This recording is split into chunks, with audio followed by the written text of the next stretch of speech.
Oke, sahabat-sahabat Gema Kebijaksanaan, selamat malam dimanapun Anda berada.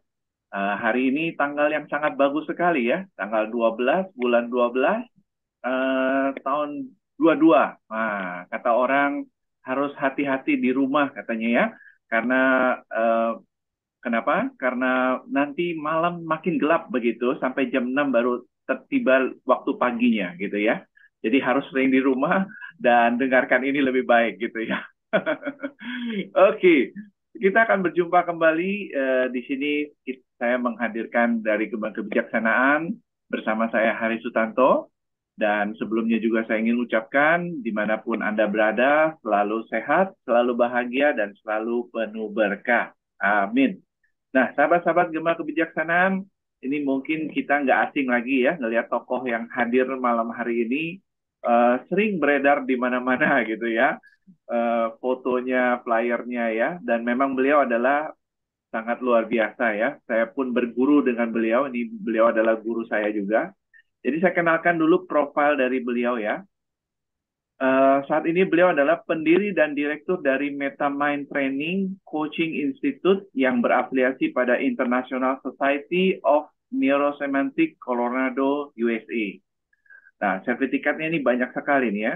Pendidikan khusus beliau ini di bidang cognitive behavior, psikologi, dan thinking science telah membawa beberapa sertifikat langsung dari founder dan co-founder dari Neurosemantic, Dr. Michael Hall, PhD, dan Bobby Bodenheimer ya. Di antaranya sertifikat Meta NLP Practitioner dari Coronado, USA, Master Practitioner of NS Neurosemantic ya, NLP, Master Practitioner in Rediscover of Joy of Learning dari Amerika, Trainer of Neurosemantic NLP dari Sydney, kemudian Trainer of Accelerate Learning in Neurosemantic Sydney, NLP Personal atau Business Coach dari San Francisco, ACMC Meta Coach di Singapura, Group and Team Coach di Sydney, kemudian Certified dari In Self Actualization dari Australia, dan Certified dari Identity Compass, Consultant and Trainer dari Jerman. Beliau juga adalah seorang anggota dari International Coach Federation dan trainer yang bersertifikat BNSP ya. Dan satu yang luar biasa yang boleh saya katakan di sini, beliau adalah wanita pertama di Asia yang secara resmi disertifikasi sebagai trainer NLP dan neurosemantik dan berhak memberikan pelatihan-pelatihan NLP, Meta Coach, Group and Team Coach, Mindset Assessment. Dan beliau juga sudah sebagai tenaga penguji. Baik, mari kita panggilkan, inilah Ibu Mariani Eng. Selamat malam Ibu Mariani. Selamat malam Pak Hari. Ya, luar biasa Bu Mariani ya. Ini kehadiran sangat menolong kita nih untuk belajar di akhir tahun 2022 supaya mungkin tahun 2023 dengan sesuai tema Ibu bisa hidup lebih baik gitu Bu. Amin, amin Pak Hari. Iya. Ya, oke, baik. Ibu Mariani mungkin supaya tidak banyak panjang waktu, kita dengarkan dulu ya materi. Nanti kita akan banyak tanya jawab sambil pengen tahu nih, Ibu kok bisa belajar begitu banyak gitu ya. Mungkin nanti sedikit kasih gambarannya kepada kita ya Bu ya. Oke, baik, silakan. Terima kasih. Baik. Terima kasih Pak Hari. Terima kasih juga atas kesempatannya untuk boleh ikut sharing di komunitas Gema Kebijaksanaan ini. Mudah-mudahan nanti saya ikut bertambah bijaksana Pak Hari. Oh Terima iya, kasih. terima kasih. Ah, Dan teman-teman, salam kenal, salam hormat buat teman-teman semua dimanapun berada. Ini pertama kalinya saya bergabung dan ingin sekali berkenalan dengan teman-teman yang sudah hadir di sini pada malam ini. Jadi, kalau boleh, video on dong dikit biar kelihatan wajahnya gitu loh. Jadi, Betul, biar ada suka respon gitu malu. kan. Hah? Ya, suka kadang malu-malu nih ya. Gitu ya. Tak Ya, kenal ini maka tak ada sayang. Hah? Bu dosen ini, Bu Mariani, Ibu dosen, Ibu Megawati ini sering hadir ini ya, belajar ini. Beliau dosen pun masih mau belajar ya. Salam kenal Bu Mega, luar biasa Selamat sekali. malam, Bu Mega. Selamat datang. Ya, dan juga buat teman-teman semua. Baik, kalau tadi Oh, ya, suaranya mungkin ya. sinyalnya kurang bagus kalau itu ya. Ya, baik. Terima kasih Ibu Mega, terima kasih. Ya, oke. So, Pak Hari tadi waktu bacakan CV saya kayaknya banyak banget gitu ya Pak Hari. Aku Ya. sampai aduh, iya ya banyak ya, nggak berasa gitu. Berapa tahun itu Bu belajarnya Bu? Ya, tanpa sadar memang sudah 20 tahun lalu sih Pak. Waduh. Nggak berasa. Ya, sudah 20 tahun lalu saya mulai belajar tuh bulan Juni. Dan Hmm. saya ingat awal mulanya saya ngikut ini, saya nggak tahu saya mau ngapain, tapi intinya adalah saya ingin awalnya adalah untuk membantu anak-anak sih Pak waktu itu. Untuk bantu Oke. anak-anak yang punya gangguan belajar, terutama Hmm. untuk anak ADHD. Namun untuk belajar ini saya perlu mengambil seluruh NLP yang untuk belajar NLP anak-anak, saya perlu belajar NLP dewasa. Hmm. Ah, sehingga saya ambil yang jadwalnya pas dan kemudian waktu itu saya masih belum tahu apa itu NLP gitu ya. Jadi waktu Hmm. saya ke sana tuh judulnya adalah ibu rumah tangga gitu lah. Ibu rumah tangga yang tertarik dengan dunia anak-anak. Dan karena dunia NLP buat anak-anak itu ada di Amerika pada bulan berapa saya lupa. Dan itu perlu ambil master dewasa maka saya ambil. Dan ketika saya ambil saya hanya punya satu niat, yaitu bagaimana ilmu ini untuk membantu anak-anak yang punya gangguan belajar. Tapi tanpa disangka, akhirnya ternyata saya belajar buat saya sendiri. Jadi, saya belajar buat saya sendiri. Dan saya masih nggak mudeng karena saya mengira saya belajar untuk orang lain.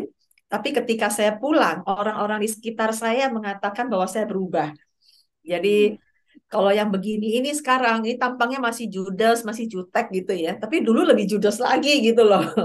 Jadi lebih lebih serius gitu katanya dan pemarah saya dulu. Berasa sih kalau pemarah mah ya gitu ya. Namun Ya. eh, itulah yang kehebatan dari NSNLP. Saya sendiri tidak tahu, namun kemudian ketika saya mempraktekkannya dan tanpa sadar itu banyak merubah saya. Dan seiring dengan sharing-sharing saya mengajar dari tahun 2000, saya balik 2002, 2003 saya melakukan konseling terapi, 2004 saya mulai ada kelas, dan dari Hmm. kelas-kelas yang saya adakan waktu itu banyak orang mengalami perubahan, katanya. Hmm. Saya juga kaget apa yang saya lakukan ya, kok mereka berubah gitu Pak Hari.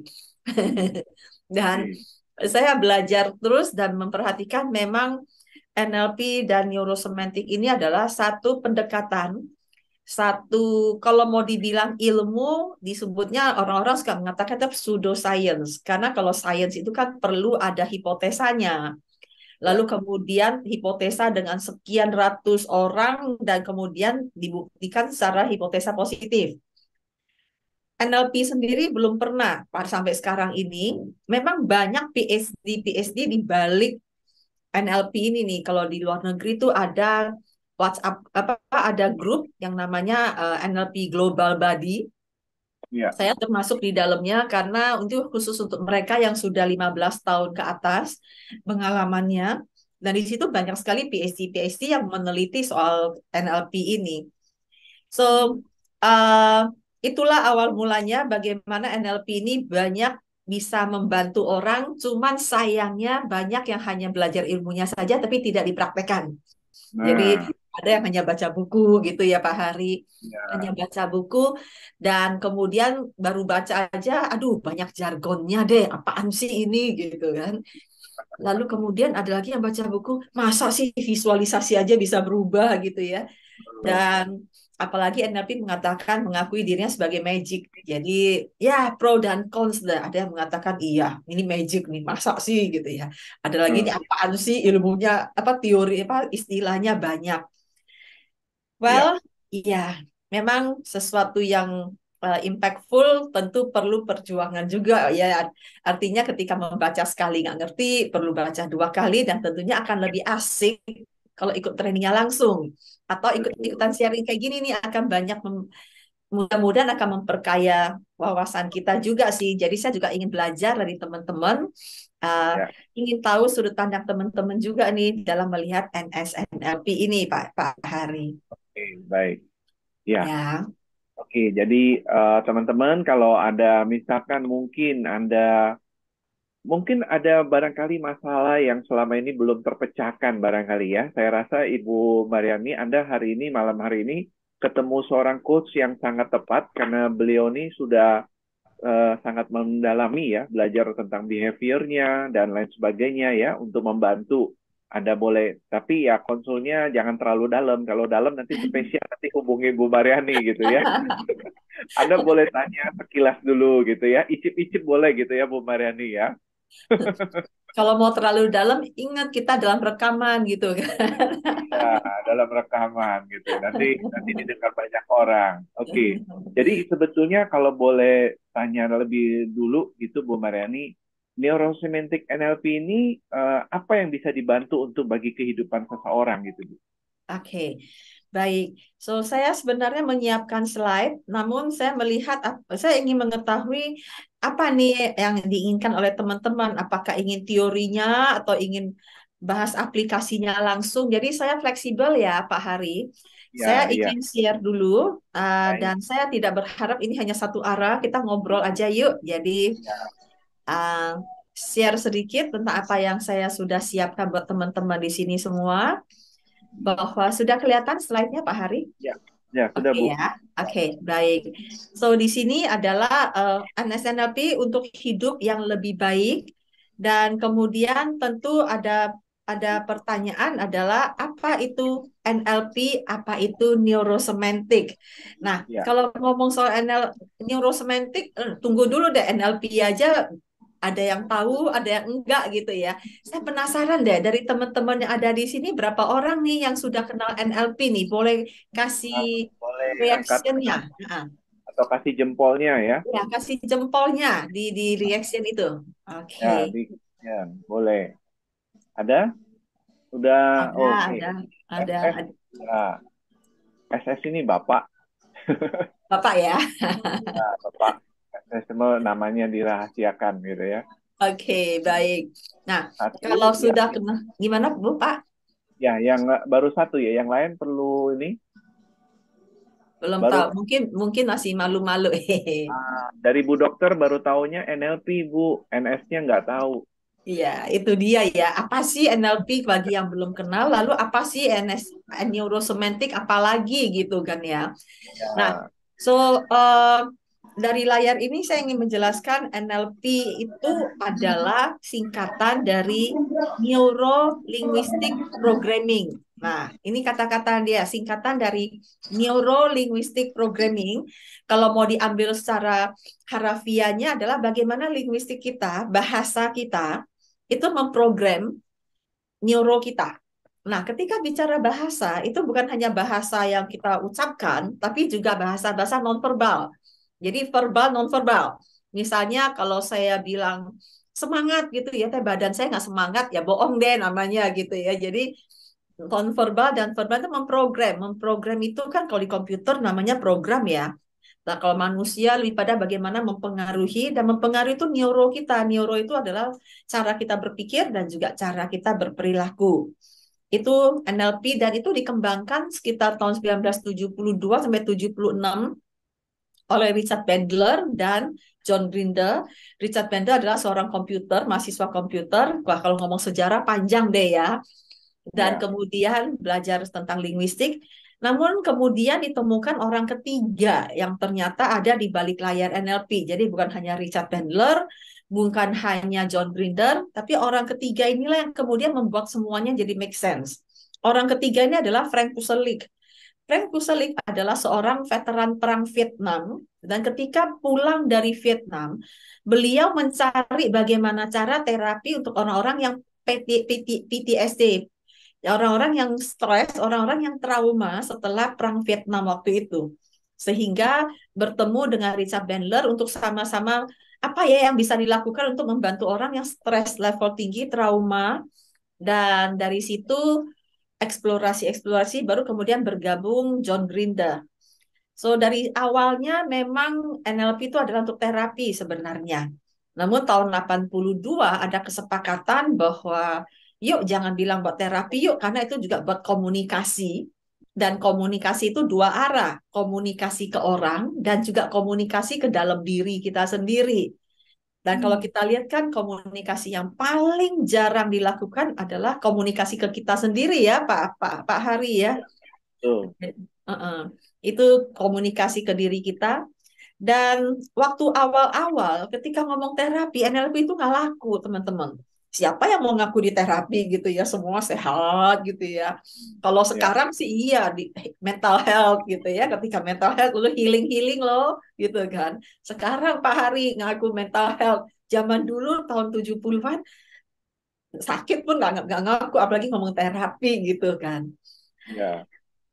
Dan NLP itu dibuat terkenal oleh seorang anak muda usia 17 tahun, seorang loper koran. Loper koran tuh anak ini naik sepeda, nganter koran, yang lempar-lempar koran, nganter koran lah. Tapi beliau mempelajari ini dan membawakannya dalam bentuk motivasi dan terkenal. Siapakah itu? Anthony Robbins. Ya. Anthony Robbins saya membuat NLP terkenal. Dan kemudian seterusnya dan seterusnya panjang deh ceritanya, tapi jadilah hari ini gitu ya. Nah, Hmm. 20 tahun setelah NLP berjalan, Michael Hall mengembangkan yang namanya neurosemantics. Nah, kecepatan ya slide saya ya. Michael Hall mengembangkan neurosemantics dan dua-duanya ini kemudian menjadi user manuals for brain. Neurosemantik itu apa lagi? Neurosemantik itu adalah apa ya perkembangan terbaru dari NLP dan guru saya Michael Hall dan Bobby Bodenheimer yang mengembangkan NLP itu mengakui bahwa memang nggak ada NLP, nggak ada neurosemantics gitu. Jadi ada neurosemantics karena ada NLP. Apa sih bedanya antara NLP sama neurosemantics? Nah, NLP itu lebih banyak memfokuskan pada somatik, pada behavioral, kognitif berpikir, iya gitu ya. Dan kemudian Michael Hall melihat bahwa ternyata orang berpikir itu tidak hanya berpikir loh. Mereka berpikir dan mikir lagi dan mikir lagi, mikir banyak-banyak mikir deh, berlapis-lapis. Dan Michael Hall mengembangkan menjadi lebih detail lagi yang disebut sebagai meta. Meta itu artinya above, about, and beyond. Jadi kita berpikir tentang pikiran kita. Kita ngerasain pikiran kita, hayo Pak Hari. Kita mikirin kan, udah itu kita galau, udah galau, ngerasain galaunya tambah galau.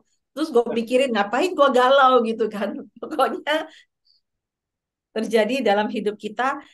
Dan juga neurosemantics mempelajari, mengelaborasi tentang kerangka berpikir. Nah, dari situlah kemudian neurosemantik ini menjadi disebut sebagai NLP in akademisi, dikatakan karena dia lebih akademis, menceritakan teorinya secara lebih spesifik, dan juga dibilang elevator. Karena apa? Mengubah orang lebih cepat katanya. Kok lebih cepat sih? Soalnya dituju adalah mindset. Yang dituju adalah frame of mind. Nah, frame of mind, kerangka berpikir inilah yang menjadi drive dari seseorang. Makanya Hmm. ibarat kalau sakit kepala langsung dituju nih, sakit kepala ini karena ada sarafnya atau kurang tidurnya atau sakit giginya gitu, giginya bolong gitu ya. Jadi langsung mencari sumbernya dan sumbernya itu adalah frame of mind. That's why itu kemudian dikatakan sebagai user manual for brain. Jadi diharapkan kalau sudah belajar NSNLP, kita punya manualnya nih untuk menjalankan otak kita nih. Hmm. Bukan kita dijalankan, tapi kita yang menjalankan. Nah, Hmm. kira-kira begitu Pak Hari. Saya stop screen aja karena saya ingin lebih banyak diskusi ya. Habis ini kita lakukan contoh-contoh. Tapi Ya. itu sedikit banyak tentang awal mulanya NSNLP. Begitu Hmm. Pak Hari.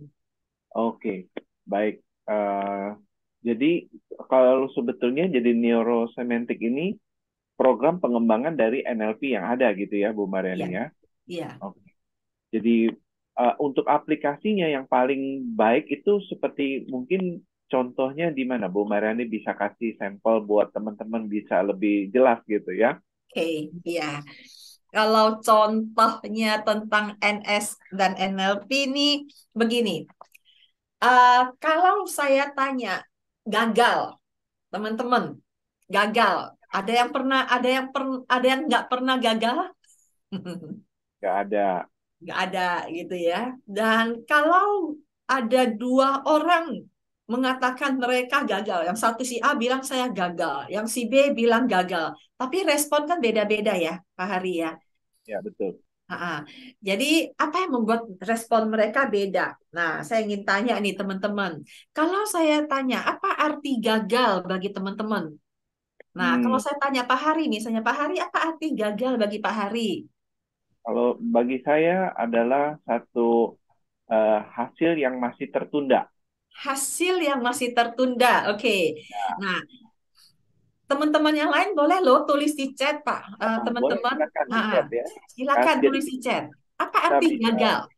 ya, jadi Anda boleh boleh jadi Anda boleh menuangkan pikiran Anda sehingga nanti Ibu Mariani bisa kurang lebih menilai lah begitu ya. Jadi dari Iya, kalimat itu menilai begitu. Jadi teman-teman boleh belajar di sini kita sambil belajar bersama. iya, iya. Yuk, silakan. Tujuan yang tertunda katanya dari Pak Tujuan S. yang tertunda. Terus, ayo Bapak Ibu, yuk kita saling. Kalau mau unmute juga boleh, mau chat juga boleh. Ayo, Ya, nggak seru boleh. kalau nggak ada yang lihat wajah. Kebanyakan memang nggak mau tampil wajah ini ya. Ada Rasanya yang baru pulang masih kucel katanya. Ada yang bilang belum mandi katanya. Nah, itu ada Pak SS. Pak SS iya. panggilannya apa ya, Pak? Ini saya pun juga tahunya disingkat terus ini. Setiap ngikut Pak SS. Lengkapnya apa itu Pak SS? Ya silakan Pak Pas, SS. Kalau mau silakan. ngomong. Ya, malam Bu Mariani, Selamat malam, malam Pak. Pak Hari. Ya malam. Ya, nama budaya. Nama budaya ya. SS itu nama saya Pak Hari. Ya namanya Nama apa? saya Sevandi Santoso, jadi saya singkat aja. Oh, Sevandi Stefandi. Santoso, Pak. Oh, Stefandi Santoso. Oke, baik. Saya jadi Ya, karena sering Anda hadir, tapi saya cuma taunya SFP ya. Jadi Ya, panggilannya Pak Santoso gitu ya, Pak? Pak Sevandi silakan. aja, Bu. Oh, Stefandi. Hmm, Oke, Ya, ya. ya. silakan, Mas Stefandi Eh, mau. Bu, oke. Ada dua pertanyaan, Bu Mariani. Pertama, sepengetahuan saya, tolong diralat kalau ada yang salah. NLP itu suatu cara untuk memprogram kita supaya lebih cepat mencapai suatu tujuan yang kita inginkan. Nah, pertanyaan saya di dalam kehidupan kita sehari-hari ini, bagaimana cara memprogram NLP dan NS yang baik supaya tidak keluar dari cover lah ya Bu istilahnya ya. Kalau kita program sesuatu yang berlebihan kan kita nggak tahu nih. Itu pertanyaan pertama. Pertanyaan kedua, Baik. bagaimana kita mengukur program yang kita jalanin ini sudah benar atau belum? Itu aja. Oke. Ya, Baik. makasih. Ya, terima kasih Pak Stefandi. Betul ya, Stefandi ya? Ya, Ya, Oke. Baik. Terima kasih. So, Sevandi, Bu. Ya, Stefandi. ya, Stefandi. ya, Oke, Sevandi. mohon maaf telinga saya agak-agak pilek nih hari ini, bukan hanya telinga. Kalau boleh diketik Pak, biar saya bisa Ya, membacanya SE oke, ya. oke. Oke, nah benar bahwa sesuai dengan namanya adalah NLP itu Neuro Linguistic Programming. Dan seperti tadi saya sampaikan kita nih manusia nih jangan dianggap kayak komputer. Kalau komputer kan kalau diprogram terima aja ya. Kalau di komputer kan garbage in, garbage out kan. Ya, ya Sehingga benar. kalau kita jadi manusia, kita diprogram, kita bisa jadi garbage in, garbage out juga. Masuknya salah, keluarnya salah gitu ya. Itu betul sekali, Pak. Dan itu kalau kita nggak menyadari, kita akan jadi seperti itu. Benar-benar kayak robot. Jadi dia salah ngajar atau salah belajar, lalu kemudian outputnya perilaku kita jadi salah. Nah, bagaimana supaya tidak salah? Nanti kita akan belajar lebih deep lagi di neurosemantics bahwa kita manusia hidup, kita berakal budi. bukan hanya berakal, tapi kita juga berbudi. Ya, Nah, benar. budi ini adalah tentang tata nilai kita, Pak, values kita. Nah, di sekolah kita belajar akal, kita belajar secara kognitif. Dulu zaman saya ada budi pekerti, sekarang sudah tidak ada. Tapi dari kecil, ajaran rumah, ajaran orang tua tentang beribadah, tentang mana yang boleh, mana yang tidak, itu akan menjadi rambu-rambu yang membatasi bahwa kita tidak terima begitu saja. Nah, itu salah satunya akan menjadi rambu-rambu. Dan ingat bahwa NLP itu hanya sebuah ilmu, Bapak Ibu. Ya, teman-teman, ini hanya sebuah ilmu, ibarat sebuah pisau. Habis belajar, kalau didiemin ya karatan, nggak bisa dipakai. Tapi kalau diasah, semakin tajam. Kalau sudah tajam, mau diapain? Bisa buat potong mangga, bisa buat potong orang. Iya toh. Ya, Nah, benar, Bu. ya benar. Ini ilmu ini sebuah ilmunya hanya alat kok.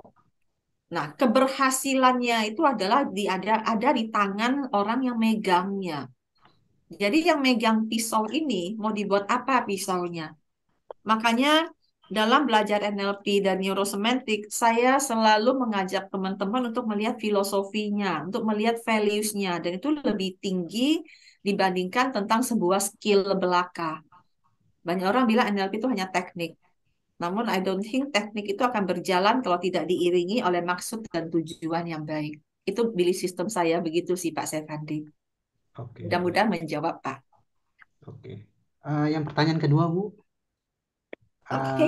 cara untuk kita mengetahui oh, program kita jalanin ini sudah benar, Ah, tujuan yang kita jalanin ini sudah benar, gitu. baik. Nah, izinkan saya menjawabnya bersama dengan yang satu ini ya Pak. Oke. Sambil jalan ya Pak, Bapak udah langsung Iya, loncat iya. aja nih ke akhir. Iya. Sabar Pak. Oke, iya. Baik, terima kasih Pak Sefandi. Nanti Ya, saya akan jawab sambil jalan nanti mudah-mudahan Pak Sefandi menemukan jawaban. Kalau enggak saya akan jawab di akhir. Ya.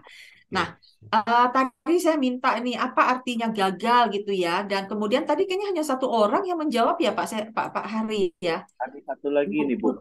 Oh Dari ada, Ibu. boleh tolong dibacakan Pak. Ya, gagal, ada rintangan, ujian, gangguan, karma buruk, belum waktunya.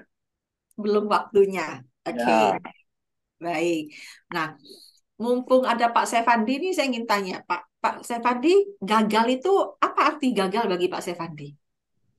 Kalau menurut saya sih tujuan yang tertunda, Bu. Tujuan Ah, yang tertunda. ya, tujuan kita apa untuk jangka pendek, jangka panjang, mungkin itu ah, belum berhasil saat ini, mungkin Oke, dia diperpanjang waktunya, Bu, tertunda gitu. oke. Baik, terima kasih. Nah, Ya. teman-teman di sini rata-rata punya definisi yang sama, yaitu tujuan yang tertunda, ada rintangan, karma, yang intinya adalah tertunda.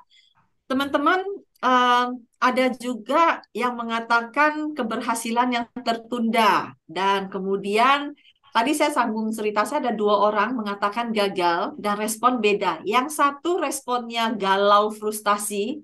Yang satu malah semangat gitu loh. Sama-sama kata-kata gagal, Pak.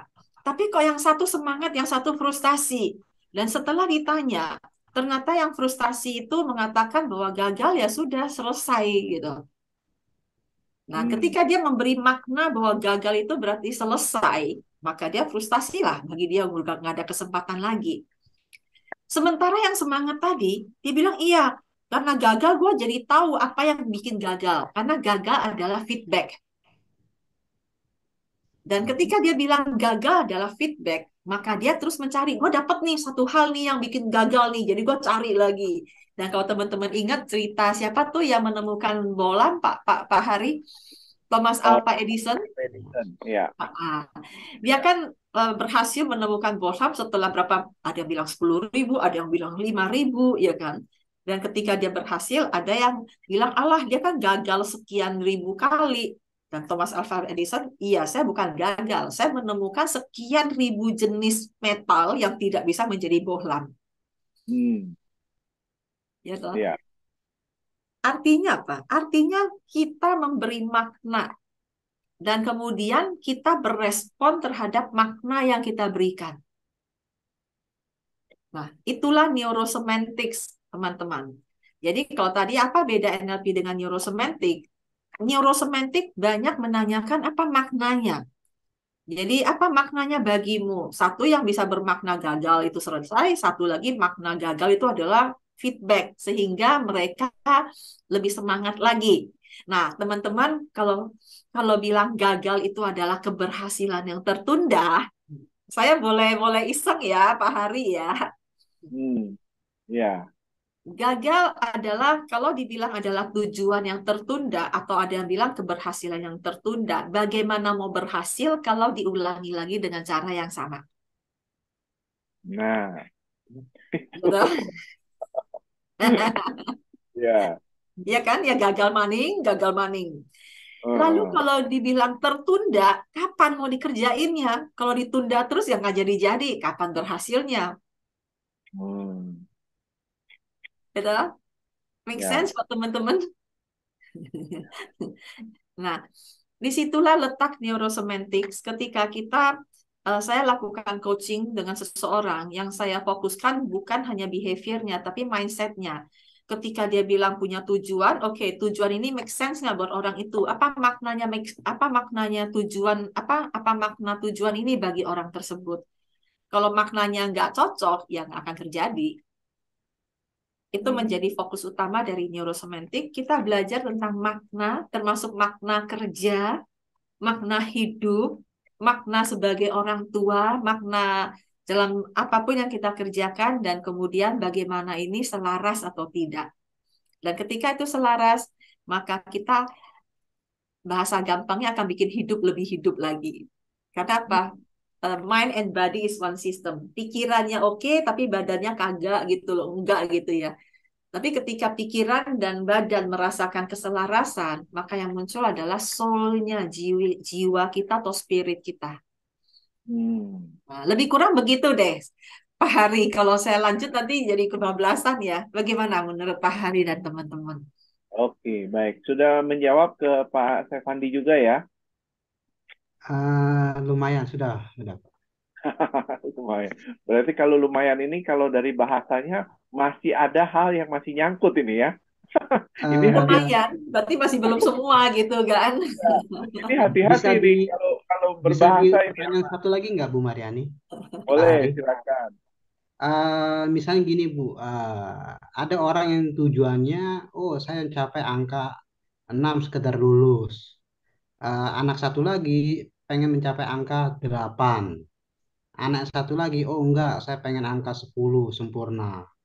Nah, itu kan suatu tujuan, Bu. Nah, pertanyaan saya tadi, NLP itu kan suatu cara untuk memprogram kita supaya untuk mencapai angka tersebut. Benar nggak, Bu, kira-kira? Um, Secara harafiah iya Pak. Nah, maksud saya, bagaimana cara, pertanyaan keduanya, bagaimana cara kita mengetahui, oh, program yang kita bikin ini sudah benar gitu loh, Bu. Oke, iya. Gitu. Artinya Baik, nggak, jangan sampai keluar apa istilah mesinnya rusak gitu loh, Bu. betul. Terima kasih Oke, ya, Pak Stefani sekali lagi. ya. Stefandi ya.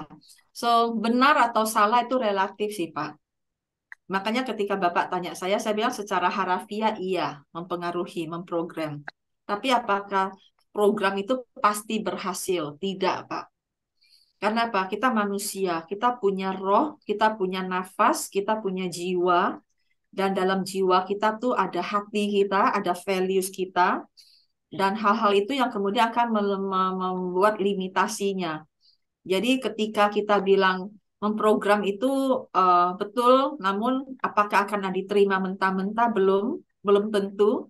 Dan untuk membedakan benar atau tidak, yang paling simpel adalah happy atau enggak. Ya, karena benar itu relatif. Benar itu relatif. Nah, apakah yang paling cocok dipertanyakan, yang paling cocok ditanyakan adalah cocok atau enggak? Orang yang diberi target 10, apakah dia akan happy atau enggak? Sementara orang yang dikasih 6, belum tentu dia happy loh. Kok gue dianggap enteng sih, gue cuma dikasih 6 gitu kan. Kok bisanya 10 gitu. Hmm. Sementara orang yang dikasih 10, dia bilang, kok gue dikasih 10 sih berat banget, yang si Ito dikasih 6. Jadi, Lagi-lagi manusia itu unik dan untuk mencari tahu benar atau salah adalah orang itu happy atau enggak. Ketika saya bilang happy, bukan happy yang joyful. Nah, di neurosemantik kita membedakan antara joy dengan happy. Happy itu, joy itu hanya sekedar senang. Senang itu, eh, misalnya saya berharap dapat bonus 1 juta. Katanya bonus saya 5 juta. Wah, saya happy dong.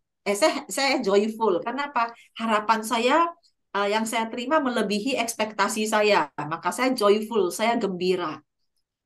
Tapi happy itu sesuatu yang di luar, yang di atasnya gembira. Saya berharap bonus 1 juta, kemudian saya dikasih bonus 5 juta. Wah, saya gembira karena melebihi ekspektasi. Lalu kemudian saya pikir, gila ya, gue dihargai banget ya. Gue kira prestasi gue hanya 1 juta loh. Ya, ternyata I'm somebody, I can do something, dan bos menghargai gue. Ketika saya mulai memberi meaning, memberi arti terhadap kegembiraan saya, itu membuat saya happy. Nah, itulah di neurosemantik kita membedakan antara yang level dasar dengan yang level berikutnya. Dan ketika saya happy, maka disitulah target yang diberikan itu cocok atau program yang diberikan itu cocok. Begitu Pak Sevandi, lebih kurang seperti gitu. Terima kasih Bu Mariani. Ya, mudah-mudahan Ya, ya, menjelaskan Pak. Cocok Pak ya. jawabannya Pak. Cocok Bu. Cocok ya. Cocok ya. Terima kasih Nama Budaya. Ya, Ya, terima kasih. Oke, Pak Hari, saya lanjut atau gimana? lanjut. Ada pertanyaan, Pak? Ya, belum ada pertanyaan lagi. Kalau Ibu ada mau lanjut lagi, boleh, Bu. Oke, baik. So, saya senang sekali ada pertanyaan-pertanyaan dari Pak Sevandi. Mudah-mudahan masih ada di balik layar ya, Pak Sevandi. Ya. Dan Pak Sevandi tadi mengatakan tentang NLP dan berpikir, itu juga mengarahkan saya untuk slide berikutnya, which is saya nggak punya slide, tapi sebenarnya saya ingin ngajak teman-teman bermain sejenak dengan apa yang dipikirin. Rencana saya begitu, Pak Hari tadi gitu ya, tentang bermain. Jadi karena tidak ada wajahnya, teman-teman siap-siap ngetik di chat ya, teman-teman. Ya, Eh, Ketika dibilang bahwa NLP dan neurosemantik itu adalah users manual for brain, maka kita bahas soal berpikir. Apa itu berpikir, teman-teman? Maka saya ingin tanya nih, kalau saya minta teman-teman mikirin apel, nah, saya paling suka nih mikirin apel gitu ya. Yang kepikiran apa? Tolong tulis di chat deh, oke? Spontan saja, mikirin apel yuk. Nah, yang kepikiran apa? Merah gitu. Apel merah, kata Bu Muni. Buah, kata Bu Desti. Ayo, apalagi? Pak Sevandi kepikiran apa, Pak? Apel.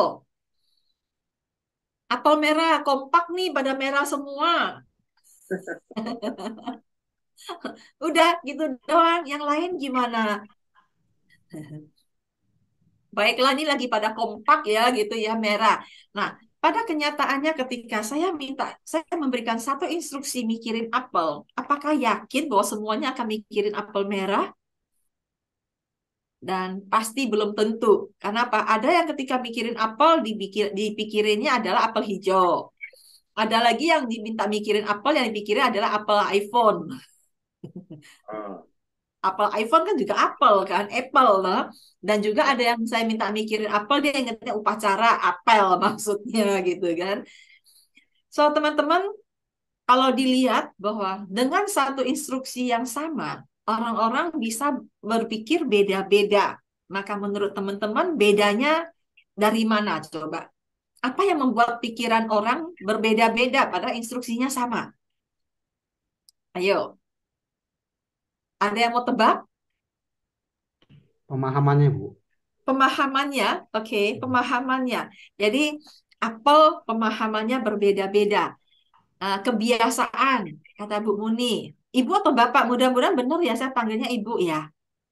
Oke, Ibu, oke, thank you Bu Muni. Ya, ketika saya minta mikirin apel, orang akan beda-beda jawabnya. Karena apa? Karena pengalamannya beda-beda dan gudang memori. Jadi setiap orang ketika diajak mikir, maka mereka sebenarnya tidak langsung berespon terhadap apa yang diminta, tapi semua berespon terhadap apa yang ada di dalam memori masing-masing. Nah, memori masing-masing emangnya nggak ada apel merah? Emangnya nggak ada apel hijau? Emang nggak ada apel Macintosh? Ada. Tapi kok yang diambil merah? Kok yang diambil hijau? Karena apa? Karena masing-masing punya pengalaman yang menarik dengan apa yang dipilih. Ya, pengalaman yang menarik atau yang tidak menarik. Misalnya, dulu pernah nangis-nangis dipaksa mama makan apel hijau. Jadi setiap kali ngomong apel, ingatnya mama maksa nangis-nangis. Jadi ingat hijau gitu ya. Ada lagi yang jawabnya apel Macintosh. Karena apa? Karena dia lagi mau beli iPhone katanya. Nah, jadi memori orang ada, tapi yang diambil tuh sesuai dengan apa yang sedang ada di apa yang berkesan atau apa yang sedang dipikirin. Dengan kata lain, bahwa setiap orang sebenarnya berespon terhadap memorinya masing-masing. Jadi ibaratnya sekarang saya lagi ngomong nih, teman-teman juga apakah respon terhadap saya? Saya yakin enggak. Teman-teman pasti mengambil gudang memori masing-masing. Iya ya, gue begini. Iya ya, gue pernah begini. Dan kemudian kita terus berada dalam pikiran kita sendiri. So, teman-teman, ini yang inilah yang kemudian menjadi presupposition, the map is not the territory. Apa yang kita bayangkan belum tentu kenyataan yang sebenarnya. Dan karena belum tentu kenyataan yang sebenarnya, maka kita sering salah kaprah, Pak Hari. Kita berespon terhadap dunia internal kita, tapi kita kira kita berespon terhadap dunia eksternal. Itu bahayanya. Ya, Ya, jadi itu Pak Sefandi, bahwa betapa kita sering ketika kita bilang soal mempengaruhi tadi, apakah orang-orang bisa programming kita segampang itu? Enggak. Karena apa? Kita punya memori kita masing-masing, kita punya pengalaman dan kita punya filternya. Nah, pertanyaannya filternya gampang atau enggak? Kalau filternya gampang, orang ngomong apa kita terima, ya udah gampang dipengaruhi, gampang diprogram. Tapi kalau orangnya kekeh si meleke, maksud saya tahu ya, kekeh si meleke, keras kepala, tunggu dulu, terserah lu mau ngomong apa, gue punya ngomongan gue sendiri. Nah, itu biasanya nggak akan gampang diprogram. Begitu, Pak Sefandi. Kalau tadi kan Oke, ngomong soal programming. oke. Ya, terima Ya, kasih Bu Mariani. terima kasih. Nah, Ya, teman-teman tadi menjelaskan tentang berpikir dan saya ingin mengajak teman-teman untuk mulai berpikir bahwa ketika kita mengira kita berpikir dan kita berespon terhadap dunia eksternal, sebenarnya kita berespon terhadap dunia internal kita. Ketika dibilang tahun depan tahun resesi, ketika kita baru mau akhir tahun kita udah siap-siap nih resesi. Tapi sebenarnya kita hadapi itu bukan kata orang mau resesi, tapi pikiran kita tentang arti resesi. Pikiran kita kalau resesi wah gawat, parah gitu ya. Padahal belum tentu kan, itu hanya kata orang. Ya, kita berespon terhadap dunia kita. hmm, Sampai di sini make sense buat teman-teman? ya, iya Bu Iksan. Ya. Nah, sekarang saya mau tunjukin gambar nih, teman-teman lihat ya. Lalu kemudian chat ke saya, tulis di hmm. chatting apa yang teman-teman, apa respon teman-teman ketika melihat ini. Ayo, silakan ditulis di chattingnya. Apa yang teman-teman begitu melihat ini yang muncul apa? Silakan.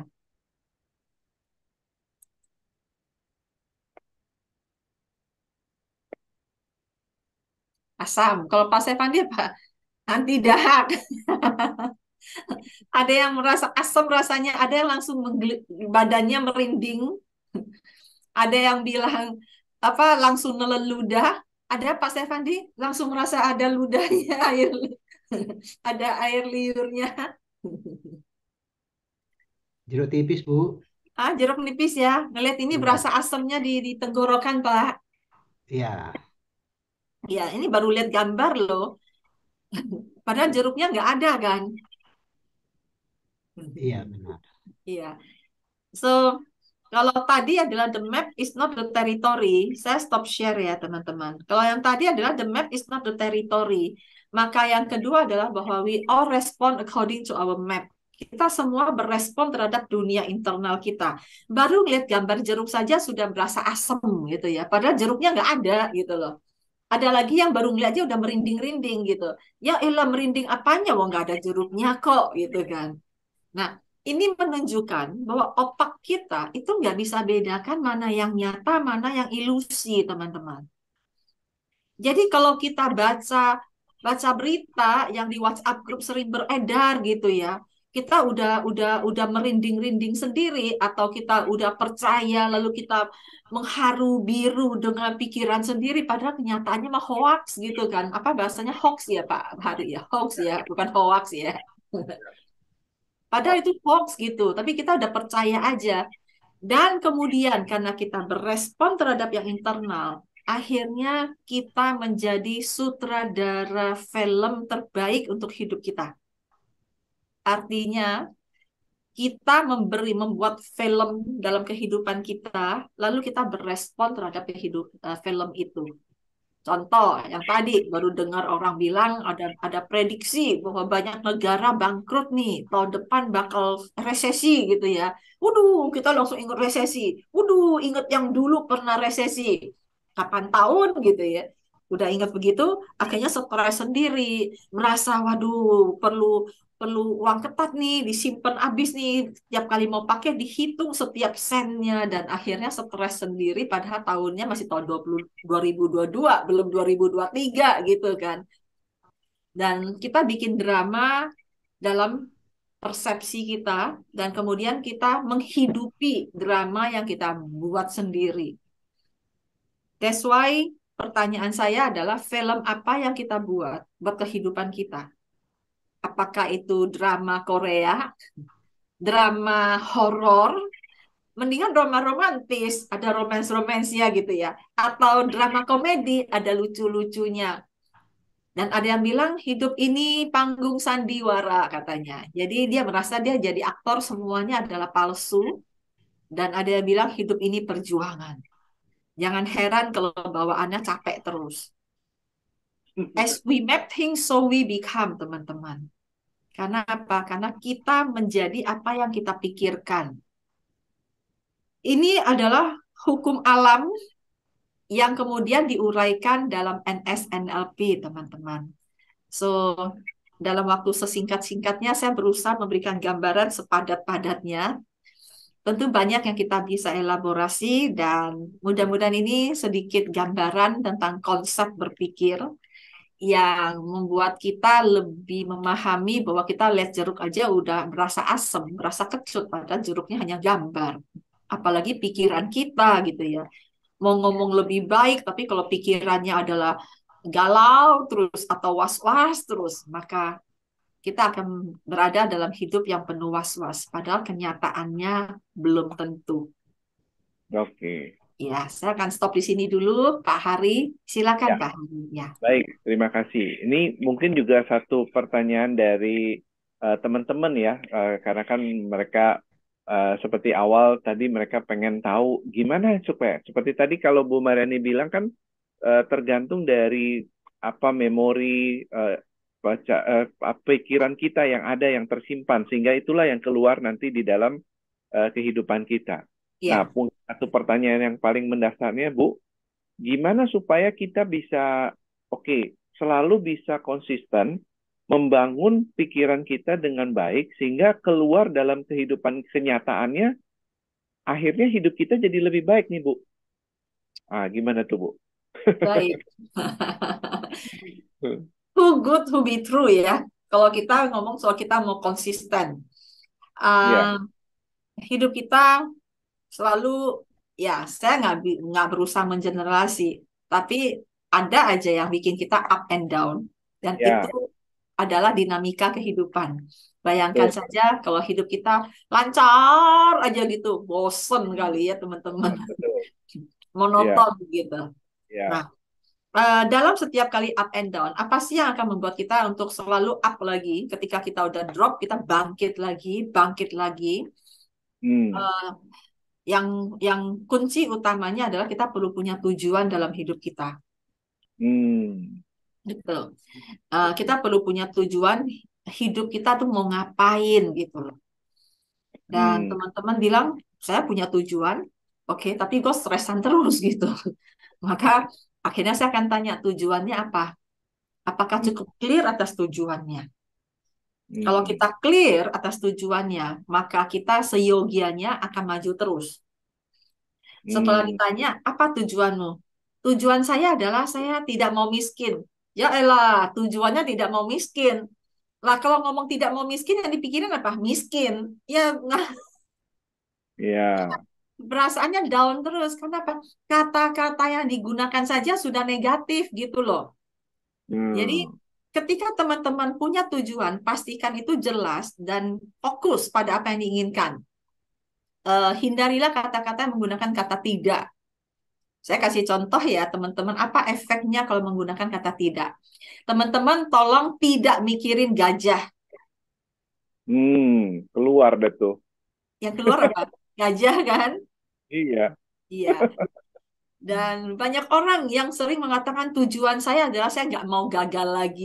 Ya elah, nggak mau gagal lagi, ya dipikirinnya gagal lagi. Atau jadi nggak Eh, heran kalau dia drop terus. Kenapa? Mulutnya ngomong nggak mau gagal. Tapi otaknya mikirinnya gagal. Gimana ya supaya nggak gagal ya? Gimana ya supaya nggak terulang lagi gagalnya ya? Jadi ya dipikirin yang bikin pesimis akhirnya. hmm. Gitu. Jadi sering tuh orang bilang saya nggak mau gagal lagi. Oke, jadi mau apa? Banyak Ya. orang tahu apa yang dia nggak mau, tapi dia nggak tahu apa yang dia mau. Kalau Hmm. kita sudah tahu apa yang kita mau, maka seyogianya up and down kita tetap akan up. Saya nggak bilang bahwa kita nggak pernah down loh ya. Kita akan ada aja gitu. Cuman bagaimana cara kita untuk resilience, untuk bangkit lagi, itu adalah tergantung dari seberapa kuatnya tujuan kita. Itu sih Pak Hari. Ya. Oke. Baik. Terima kasih, Bu. Jadi arti kata kita kalau mau hidup ini jadi lebih baik, kita harus benar-benar value atau makna dari tujuan itu sangat jelas gitu ya, Bu ya. Sehingga kita karena dalam hidup kan selalu seperti Ibu bilang, kita kadang-kadang ada di atas, kadang-kadang juga lagi down gitu kan. Nah, ketika lagi down, kemudian kita punya tujuan itu karena kuat, maka itulah yang membuat kita naik kembali dan Iya, mengarahkan kepada apa yang kita mau capai. Gitu ya, iya, Bu ya. iya, Oke, betul ini sekali. satu kata kunci yang sangat bagus ya, teman-teman. Saya rasa ini bisa jadi buat pegangan kita dalam kehidupan kita ke depan supaya kita punya sesuatu yang kita mau rancang sama hidup ini, ya, sehingga jadi kita tahu gitu, sehingga membuat kita tuh walaupun jatuh, ya kita tahu nih kapan kita bisa bangkit kembali karena kita ada sesuatu yang kita mau tempuh, kita mau capai. Oke, baik. Terima kasih, Bu Mariani. Ini ada kata kunci yang bagus yang kita dapat. Iya. Oke, teman-teman So, silakan kalau bisa ada ya, yang tanya. iya. So, kata kuncinya nomor satu adalah tujuan yang jelas, spesifik. Jadi nggak pakai kata tidak. Dan Hmm, kedua, pertanyaan berikutnya, tujuan ini penting buat kita atau enggak? ya, Makanya tujuan yang kuat. Kalau nggak penting ya kita nggak belain. Kalau nggak betul. belain, drop aja terus. Ya, ya. Oke. Ya, Gitu. jadi tujuannya harus kuat dan jelas ya, Bu ya. Iya, iya, kuat dan Oke. jelas begitu. Oke, baik teman-teman. Ada yang mau ditanya kembali, Pak Stefandi? Ya, silakan. Boleh mau chat atau mau langsung ngomong? Langsung ya. Langsung aja ya Pak Hari ya. Ya, silakan, silakan. Bu Mariani, bagaimana cara memotivasi diri kita pada saat kita mengalami suatu gagalan tujuan yang tertunda tersebut supaya kita bisa cepat up lagi. Ya gitu. Terima kasih. Oke. Cara yang tercepat adalah ingat pada tujuan tadi, Pak. Hmm, betul. Ingat pada tujuan tadi. Kalau tujuannya jelas, maka kita akan cepat untuk naik lagi. Belajar NLP itu bisa stres nggak sih? Iyalah, emang kita bukan manusia yang nggak ngerasain gitu ya. Bisa stres. Cuma bedanya orang yang sudah belajar sama yang belum belajar. Umumnya orang yang belum belajar lebih gampang nyungsep. Nyungsep tahu ya. Terus aja stres gitu. Tapi yang udah belajar mereka lebih cepat naik lagi. Mereka drop, sama-sama drop, tapi mereka naik lagi karena uh, mereka punya motivasi internal dalam diri mereka. Oke. Dan seperti itu. Dan tujuan yang jelas itu adalah yang akan memotivasi. Salah satunya ya. Begitu Pak Stefandi. Terima Oke, Begitu. kasih, baik. Bu. Ya, terima kasih. Baik, teman-teman, saya rasa waktu tidak mengizinkan untuk kita lama-lama gitu ya. Satu kata kunci yang saya ingin katakan bahwa apa yang tadi Bu Mariani sudah sharingkan kepada kita malam hari ini, kalau kita untuk menyambut nih ya di tahun depan ini ya, supaya Anda hidup bisa terus lebih baik ya, semakin hari semakin lebih baik, mulai malam ini nanti dipikirkan gitu ya, punya tujuan yang jelas. Tapi tujuan itu harus bermakna, ya kan? Karena kalau bermakna, Anda ketika jatuh, Anda ada nilai yang Anda harus mau bangkit untuk mencapai itu. Sehingga Anda nggak gampang untuk menyerah begitu, teman-teman. Nah, ini kata kuncinya, teman-teman. Jadi, saya berharap teman-teman bisa membangun hidup dengan lebih baik, terus menjadi atau satu apa namanya sosok untuk membawa kehidupan ini bermanfaat bagi diri Anda dan orang-orang di sekeliling Anda. Ya, demikian terima kasih ya Bu Mariani ya. Hari ini dapatkan insight yang luar biasa ini ya untuk menjadi pegangan buat hidup ke depan ini, Bu. Ya, terima Oke, kasih Pak Hari. Terima ya, kasih. terima kasih. Semoga kebaikan Ibu nih membawa kesehatan, bahagia dan berkah melimpah nih untuk Ibu, Bu Amin, Mariani. amin. Dan juga Ya, buat teman-teman semua dan juga buat Pak Hari.